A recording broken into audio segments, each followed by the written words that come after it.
வணக்கம். நமது திராவிட இயக்கத்தின் சார்பாக திருமதி ஓவியம் ரஞ்சன் பேசுகிறேன். நடக்கவிருக்கும் ஆர்ப்பாட்டம் கண்டன ஆர்ப்பாட்டம். மத்திய அரசை கண்டித்து திமுக சார்பில் கண்டன ஆர்ப்பாட்டத்தை தமிழ்நாடு எங்கும், அதாவது எல்லா மாவட்டத்திலும் நாளைக்கு நடத்த இருக்கிறாங்க.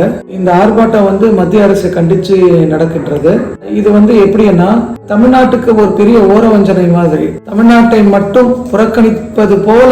ஏன்னா தளபதி அவர்கள் இன்னைக்கு கடுமையாக உழைக்கின்றார். இரவும் பகலும் பாராமல் அவருடைய உழைப்பு தன் ஓய்வு கூட எடுக்காமல் 24 மணி நேரம் உழைத்துக் கொண்டிருக்கிறார். மக்களுடைய நலனுக்காக உழைத்து இந்த ஆட்சியால நலமாக இருக்க வேண்டும், அனைத்து வளங்களும் பெற்று நலமாக ஒண்ணு கூட இல்லை என்று சொல்லாத அளவுக்கு எல்லாவற்றிலும் மக்கள் பெற வேண்டும் என்று தன்னுடைய உழைப்பை கொடுத்துக் கொண்டிருக்கிறார். ஆனால் நாளை நடக்கவிருக்கும் கண்டன ஆர்ப்பாட்டம் இது ஒரு பொதுவான ஆர்ப்பாட்டம். தமிழ்நாட்டு மக்களை மத்திய அரசு வஞ்சித்து இருக்கிறது.